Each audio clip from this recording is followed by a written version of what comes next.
오늘의 사연 시작합니다. 내년 결혼 준비하면서 글 많이 읽었는데 제가 글을 다 쓰게 되었네요. 저희 아빠는 짜장면을 정말 좋아하세요. 지금도 세상에서 제일 맛있는 음식이 짜장면이라고 하실 정도로 자주 시켜 먹습니다. 그런데 지난주 일요일에 아빠, 엄마, 저, 그리고 오빠랑 새언니와 조카 이렇게 6식구 짜장면 배달시켜 먹는데 저는 방 안에서 게임하느라 정확한 상황 잘 몰랐고 아빠가 화내시는 것만 보고 엄마한테 뒤늦게 얘기 들었어요. 배달 음식 오면 신나니까 애들이 먼저 현관으로 뛰어나가잖아요. 아빠도 짜장면이라 신나셔서 같이 현관으로 나가시고 음식 받는데 배달하시는 분이 안녕하세요라고 인사를 해도 조카가 대답도 안 하고 멀뚱멀뚱 음식을 내려놓고는 맛있게 드세요 해도 가만히 있더라는 거예요. 그러다 배달하시는 분이 실수로 단무지를 떨어뜨렸는데 왜 단무지는 비닐로 쌓여 있잖아요? 그래서 아빠는 그냥 다시 주워들고 상으로 가려는데 조카가 더럽다며 다시 가져다 달라고 배달하는 분에게 뭐라고 하더라는 거예요. 그래서 아빠가 괜찮다고 하시고 배달하는 분도 난처해하면서 조카에게 미안하다고 말하는데도 조카는 땅에 떨어졌으니 더러워서 못 먹겠다고 했대요. 그러면서 당장 새 거 갖다 달라고 떼를 써서 아빠가 빨리 계산하고 배달하는 분은 보내드렸다고 해요. 그리고 아빠가 새언니랑 오빠한테 도대체 애를 어떻게 가르치냐고 인사하는 것도 안 가르치고 비닐에 쌓인 단무지 하나 떨어졌다고 그렇게 사람을 난처하게 하게 하냐고 한마디 하셨어요. 사실 조용히 넘어가도 될 법했지만 새언니는 아빠에게 고개 똑바로 쳐들고 아버님 여러 번 볼 사람도 아니고 그냥 배달을 하는 사람이 인사하는 건데 굳이 다 받아줘야 해요? 그리고 서비스가 마음에 안 들면 불만을 이야기하고 다시 가져달라고 하는 게 맞죠. 어차피 짜장면 값에 배달요금만 있는 게 아니잖아요. 서비스 값까지 다 포함되어 있는 거라고요. 라고 받아쳐서 일이 커졌네요. 저희 큰아버지가 젊을 때 힘들게 일하시며 노동운동까지 하시다가 무죄 판결 받을 때까지 엄청나게 고생하셨거든요. 그래서 아빠는 늘 저희에게 땀 흘리며 하는 노동의 소중함과 가치에 대해서 자주 이야기하셨어요. 특히 그 당시 할머니가 엄청 우셨다고 그런 얘기도 들은 적이 있어서 그런가 이번엔 그냥 안 넘어가겠다. 그런 느낌이 순간적으로 들더라고요. 화가 나신 아빠가 그러셨어요. 돈 좀 벌고 살만하다 싶으니 사람이 사람으로 안 보이냐. 짜장면 값에 배달요금이 포함되어 있어도 그 배달을 하겠다고 나서는 사람 없으면 집에서 짜장면 못 먹는 거고 불어터진 짜장면 먹는 거다 하시면서 침착하게 말씀하셨는데도 새언니는 뭐가 그렇게 못마땅한지 뾰루퉁한 표정으로 다른 곳만 쳐다보는 겁니다. 그래서 아빠는 더 화가 나신 듯 했네요. 요즘 같은 시대에 집 한 칸 못 구해서 난리인데 너희는 결혼하고 시작할 때부터 집 있으니 좋더냐. 엄밀히 따지자면 그 집은 내 집이고 그 집이 없었으면 너희는 지금처럼 여유 있게 못 살았을 거다. 라는 말로 시작하시면서 집 가지고 시작하니 큰 고생 없이 돈 좀 모으고 통장의 숫자 커지니 사람이 웃음냐 등등 오빠와 새언니를 나무라시는데 정말 짜장면이 입으로 들어가는지 코로 들어가는지 숨도 못 쉬고 결국 짜장면 반도 못 먹었네요. 거기다 세트로 온 탕수육도 먹고 싶었는데 분위기상 손도 못 뻗었어요.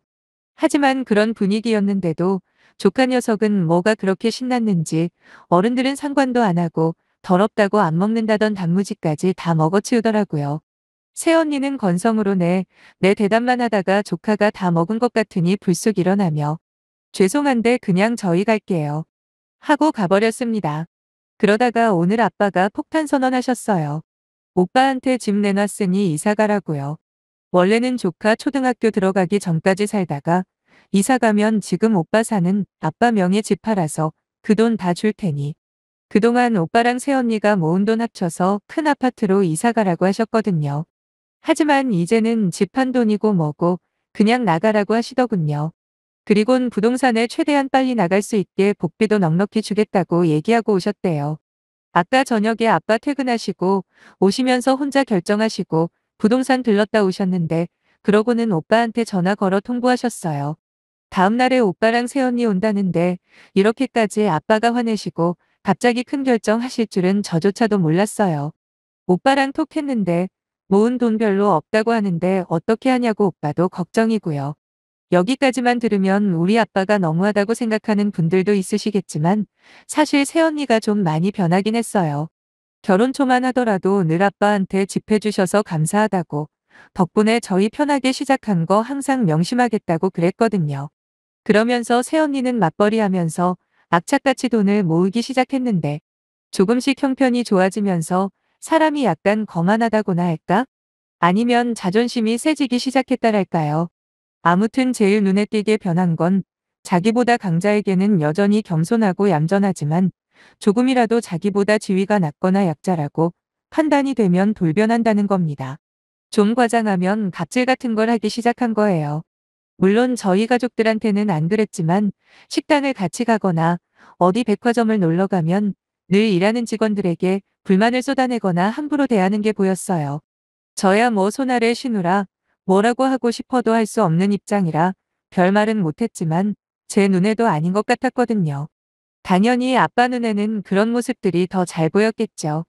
그러다 이번 일로 이렇게까지 크게 혼을 내시게 되었는데 중간에서 제가 어떻게 해야 할지 혼란스럽기만 하네요. 어떻게 생각하면 새언니랑 오빠가 잘못한 건 맞지만 그렇다고 집을 빼라는 건 좀 너무하다 싶다가도 또 어떻게 생각하면 아빠 말이 틀린 게 하나도 없잖아요. 직업의 귀천이 어디 있나요? 서비스직에 종사하는 분들이 얼마나 많은데 그분들에게 최소한 지켜야 할 선이라는 게 있는 거 아닙니까? 근데 단지 자기가 고객이라고 함부로 대하는 건 정말 아닌 것 같기도 해요. 아니 예전에나 손님이 왕이었지 요즘 어디 그런가요? 다 옛날 말이죠. 거기다 자기 자식한테까지 그렇게 가르친다는 건 정말 심각한 문제 아닌가요? 정말 이러지도 못하고 저러지도 못하고 고민입니다. 현명한 조언 좀 부탁드릴게요. 후기 글입니다. 다른 자극적인 사연들에 비해서 별로 재미도 없고 큰 사건도 없는 사연이라 몇 명이나 읽을까 했는데 생각보다 정말 많은 분들이 읽어주시고 또 의견도 남겨주셨네요. 깜짝 놀랐어요. 그 뒷이야기를 궁금해하시니 일단 이야기해볼게요. 보다 못한 엄마가 아빠한테 그냥 지금 사는 집에서 월세 내라고만 하지 그렇게까지 매정하게 구냐 걔네들이 잘못한 건 맞지만 당신도 좀 심하다고 뭐라고 하셨어요. 하지만 아빠는 안 된다고 돈 없어 집 못 구하는 고생을 좀 해봐야 한다고 하시더라고요. 그래야 지들이 얼마나 복에 겹게 살아왔는지 알고 정신 차린다고 하시면서 뜻을 굽히지 않으셨습니다. 옛날 이야기를 좀 해보자면 원래 저희 집은 광역시 주변에 있었고 오빠랑 저는 광역시에 있는 각각 다른 대학을 다녔어요. 바로 옆에 붙어 있는 지역이긴 한데 교통편도 그렇고 소요되는 시간도 엄청나게 오래 걸려 너무 통학하기 힘들었거든요. 그래서 오빠 군대 다녀오면 오빠랑 저랑 같이 사는 조건으로 학교 주변에 전세 마련해 주셨는데 당시에 꽤 비쌌던 걸로 기억해요. 완전 파격적이었죠. 내부 살림 같은 것도 정말 필요한 것들만 채워주셨어요. 그전에는 집에서 통학하려면 왕복 3시간 가까이 걸렸는데 집을 얻고 광역시 들어와서 통학하니 딱 왕복 1시간 걸리더라고요. 정말 좋았는데 오빠가 졸업하고 저는 아직 졸업하려면 1년 남았는데 혼전 임신이라는 사고를 쳐버린 거예요. 아빠가 전세 마련해 주시면서 꼭 필요한 것만 채워주셨고 더 필요하다고 뭐 사달라고 해도 부모님 생각에 꼭 필요한 것이 아니라고 생각하시면 아예 안 사주셔서 틈틈이 제가 알바랑 용돈 모아서 산 것들이 꽤 있었어요. 물론 오빠랑 같이 산 것도 있고요.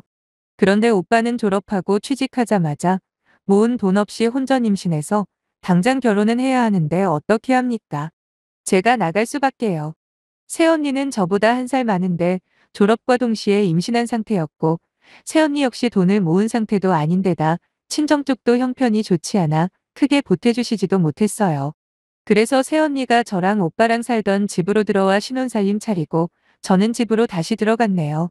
정말 제 옷이랑 책만 들고 나오고 오빠랑 살면서 마련한 재미있게 산 것들, 예를 들면 미니 화장대 같은 건 하나도 챙기지도 못하고 집으로 들어왔어요. 솔직히 챙겨오려면 챙겨올 수도 있었는데 오빠가 그러더라고요. 새언니 집이 혼수할 형편이 안 되니까 웬만한 건 그냥 두고 가는 게 어떻냐고요. 그때는 얼마나 서러웠는지 몰라요. 그래도 우리 식구들 새언니를 위한다고 스스로 위로하며 100번 양보해서 그렇게 집으로 들어온 거예요. 그런데 아무래도 학교 근처에 있는 전세다 보니 새언니가 교내 커플이라서 주인은도 있고 그냥 살기가 좀 뭐했는지 다른 집으로 옮기고 싶다고 해서 그 전세를 뺀 돈으로 더 비싼 아파트 전세를 알아보길래 오빠한테 한마디 했죠. 지금 전세 빼서 집 사서 갈 돈이 어딨냐. 부모님 생각도 조금 했으면 좋겠다고요. 오빠는 다 생각 있다고 걱정 말라길래 걱정 안 했죠. 아빠는 오빠한테 일단 가지고 있는 2억 넣고 아빠가 모자란 1억은 대출받아서 그 아파트 마련해 주마. 대신 그 대출 내가 갚아서 넣어주려고 하는 거니까 내 명의로 가지고 있다가 나중에 손주 태어나 학교 들어갈 때 아파트 팔면 다 너희 줄 거다라고 하셨습니다. 그때까지 얼마나 벌 수 있을지 애 키우면서 한번 고생해보고 어느 정도 금액을 모으면 그때 아파트 판 돈 너희 줄 테니 거기에 너희가 모든 돈 합쳐서 이사를 가던 알아서 하라고 그건 너희가 노력한 값이라 인정해주겠다 그러셨어요. 그런 사연이 있었는데 결국 그날 오빠랑 새언니 와서 잘못했다고 빌러왔더라고요. 아빠도 한숨 쉬며 말씀하셨어요. 니들 결혼하는 것 때문에 니 동생 집으로 들어와야 해서 하루에 3시간 왕복하며 학교 다니는데 나도 애비라 가슴이 아프더라.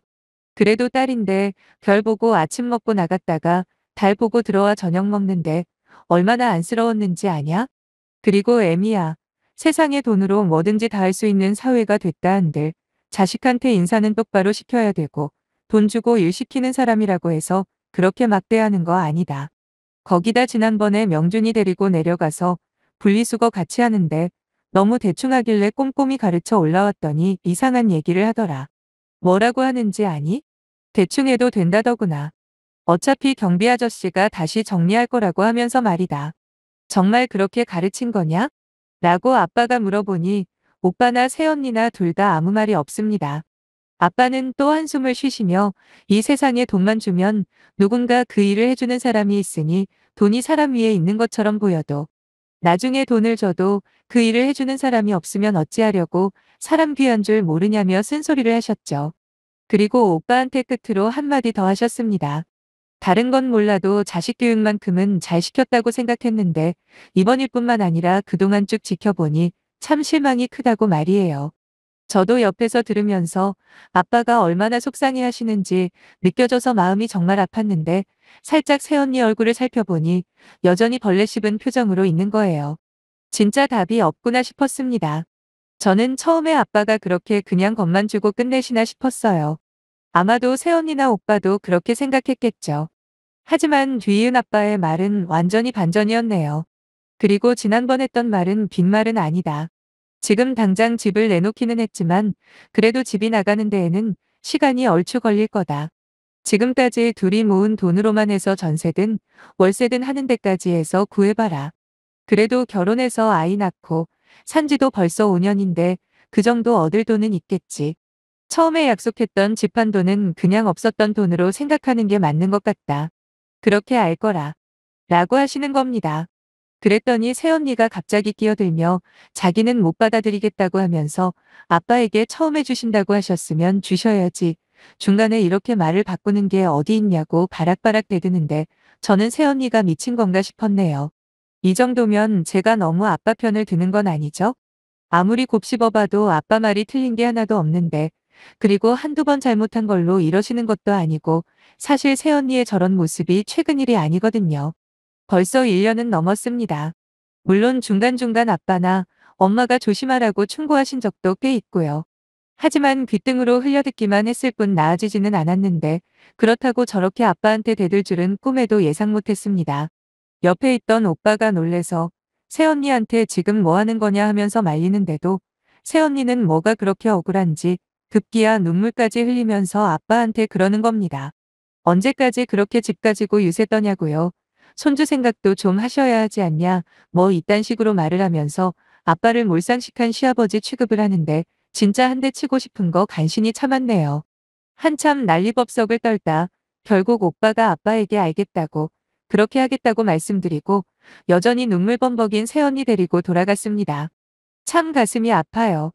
원래 오빠랑 저 어릴 때부터 아빠한테 엄청 많이 혼나면서 자랐습니다. 한 가지 예를 들면 자장면 먹고 뒤처리는 보통 제가 하는데 설거지까지는 아니어도 음식물은 따로 처리하고 냅킨 같은 걸로 기름기는 제거해서 그릇만 봉지에 싸서 내놓거든요.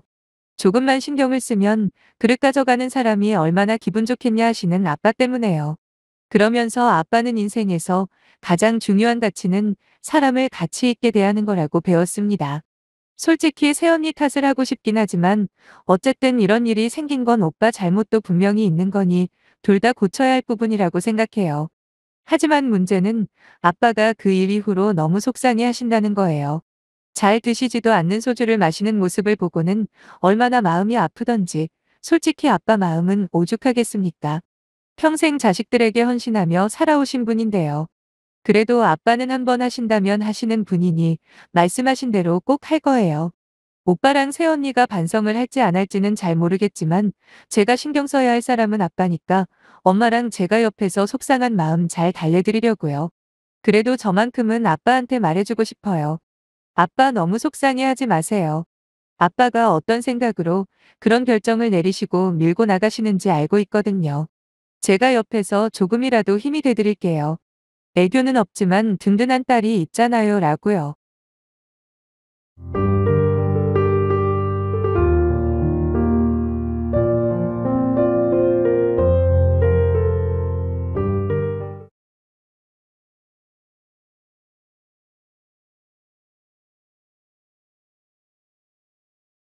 오늘의 사연 시작합니다. 안녕하세요. 잘생긴 왕자님을 키우고 있는 싱글맘이에요. 싱글맘이라고 하면 다짜고짜 불쌍하다고 생각하시는 분들이 많던데 사실 저는 요즘처럼 행복할 때가 있었나 싶을 만큼 만족하며 살고 있어요. 그래도 남편이 있어야 하지 않냐. 나중에 아이가 아빠를 찾으면 어떻게 하려고 하냐. 뭐 이런 말씀들을 많이 하실 텐데 이제부터 남편이 없는 지금이 왜 더 행복한지 말씀드려 볼까 합니다. 남편과 저는 오랜 시간 연애 끝에 결혼을 하게 된 케이스입니다. 제가 남편에게 빠진 여러 가지 이유가 있겠지만 그중에 가장 제 마음을 뺏은 건 바로 다정함이었어요.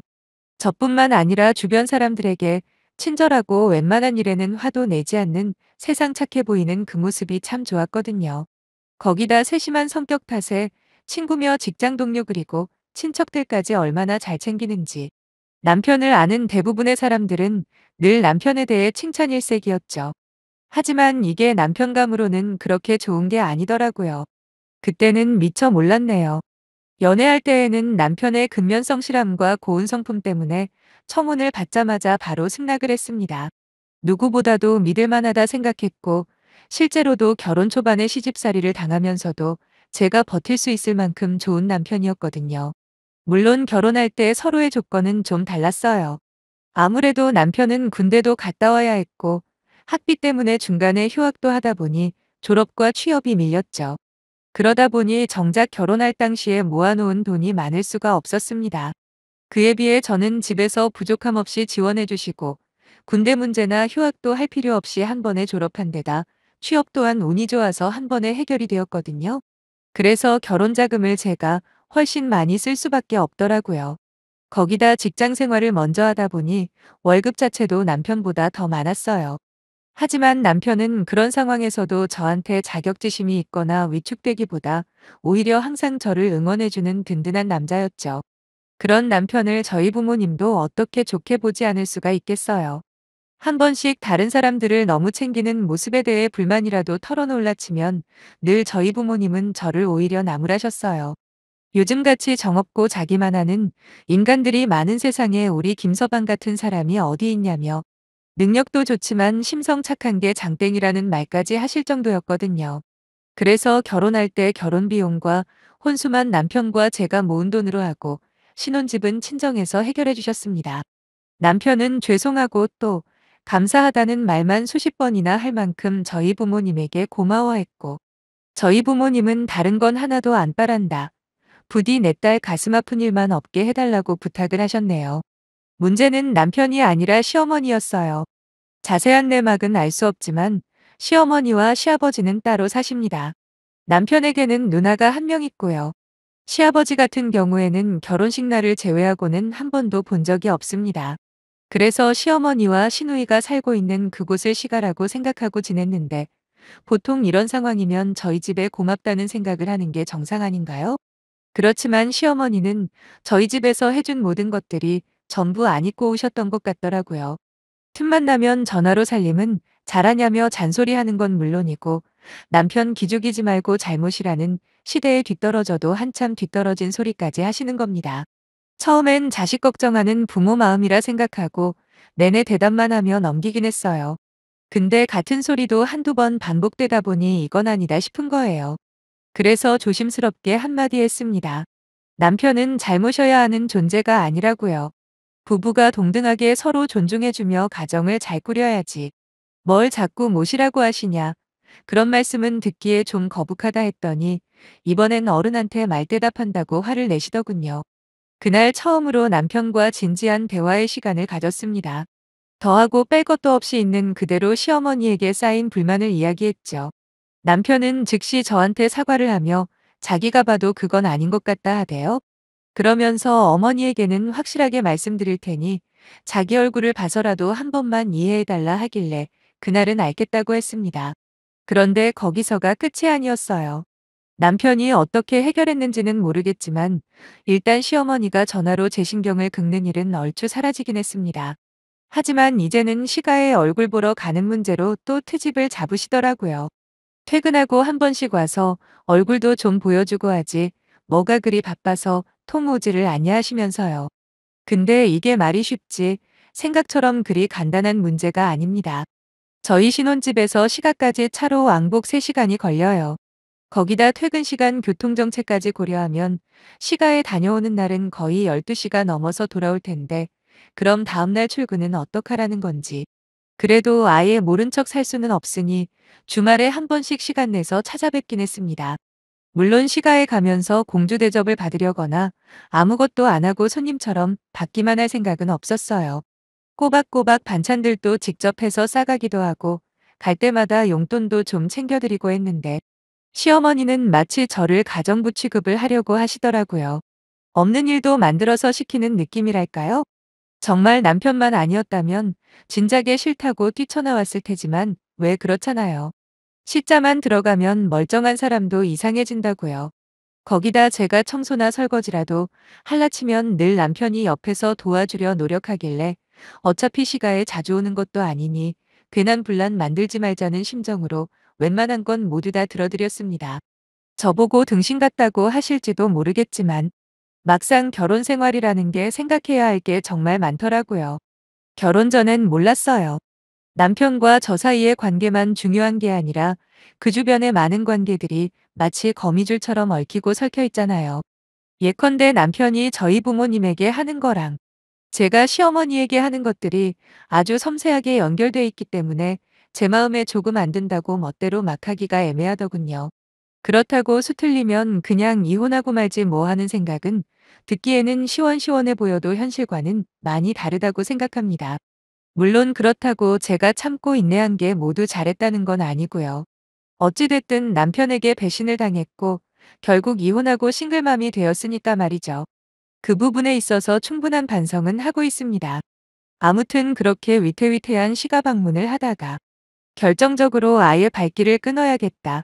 결심한 일이 있는데 하루는 시어머니가 저한테 손빨래를 시키는 게 아니겠어요? 그것도 자기랑 시누이의 속옷을 말이에요. 솔직한 말로 지금까지 저한테 해왔던 모든 것들이 시집살이라고는 생각 안 합니다. 세상에 완벽한 사람이 어디 있겠어요? 저도 그렇고 시어머니도 마찬가지겠죠. 그래서 조금 안 맞는 건 시간이 지나면 알아서 맞춰지겠지 하며 참고 지나간 것도 있습니다. 하지만 다른 빨래도 아니고 자기들 속옷을 거기다 손으로 빨라는 건 누가 봐도 명백한 시집살이 아닌가요? 그렇다고 제가 어디 크게 부족한 며느리도 아니잖아요. 오히려 자기 아들에게 넘치면 넘쳤지 이런 취급까지 할 만큼 무슨 큰 죄를 지은 것도 아닌데 어떻게 해서라도 저를 괴롭히려는 의도 말고는 설명이 안 되더라고요. 결국 제가 가진 카드를 꺼낼 수밖에 없더군요. 마침 남편은 잠시 밖에 외출 중이라 오히려 더 잘됐다고 생각한 저는 이제 그만 좀 하시라고 아무리 제가 마음에 안 들어도 그렇지 당신들 모녀가 입던 속옷 빨래를 시키는 건 선을 넘어도 세게 넘은 거 아니냐 따졌어요.